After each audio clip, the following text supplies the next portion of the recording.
नमस्कार, मैं हूं अजय कुमार और आप देख रहे हैं देश भर की बड़ी खबरों के साथ दस्तक।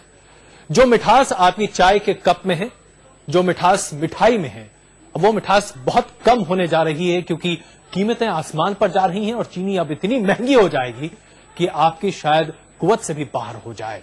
त्योहारों का मौसम जरूर है, लेकिन देश में चीनी कम है और इससे इस मौसम का मिठास कम होता जाएगा। दरअसल देश के कृषि मंत्री शरद पवार ने आज आखिरकार ये मान ही लिया कि चीनी का जो मौजूदा स्टॉक है वो बहुत जल्द खत्म होने वाला है।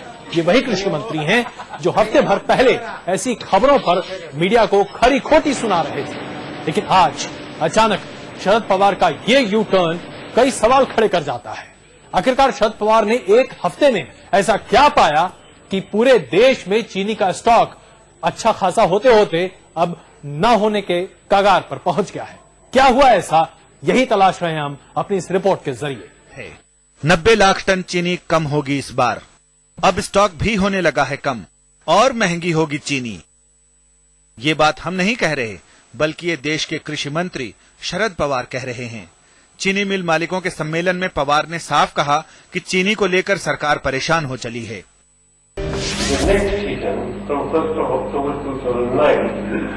With a much smaller opening balance in comparison with the previous years.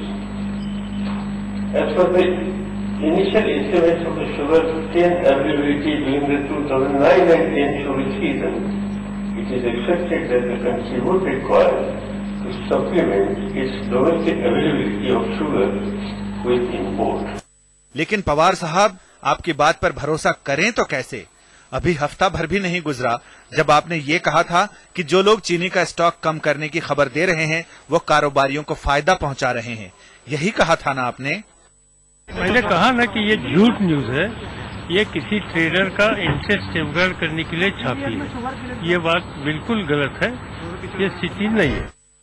यानी हफ्ते भर में पवार साहब को ये समझ में आ गया कि चीनी का स्टॉक वाकई कम है। अब सवाल ये है कि आखिरकार पवार साहब के इन दो बयानों का मतलब क्या है?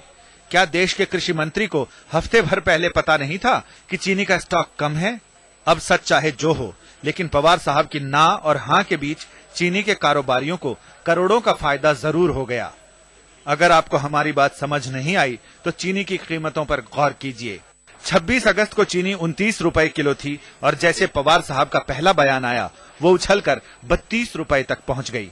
ये दीगर बात है कि वो चीनी के स्टॉक के कम होने की खबर का खंडन कर रहे थे। अब 1 सितंबर को जो बयान आया उससे चीनी के दाम 40 से 45 रुपए किलो तक जाने की आशंका जताई जा रही है। वैसे पिछले साल भर की बात करें तो चीनी की कीमत लगभग 2 गुना हो गई है। यानी पवार साहब ने ना की तो चीनी के दाम बढ़ गए और हां की तो चीनी के दाम बढ़ गए। फिर भी मंत्री जी चीनी की खबरों को लेकर मीडिया को पानी पी पी कर कोसते हैं। पवार साहब, जनता को सिर्फ इतना बता दीजिए कि असलियत क्या है। त्योहार के मौसम में कहीं पब्लिक ये न पूछने लगे कि मिठास महंगी क्यों है, चीनी कम क्यों है। महाराष्ट्र की राजनीति में कहते हैं कि पवार साहब के एक हाथ को नहीं पता होता कि दूसरा हाथ क्या कर रहा है। लगता है कि पवार साहब कृषि मंत्रालय भी उसी तर्ज पर चला रहे हैं, लेकिन पवार साहब कभी तो सच का सामना कीजिए। अमिताभ सिन्हा के साथ संदीप सोनवलकर, दिल्ली, आज तक।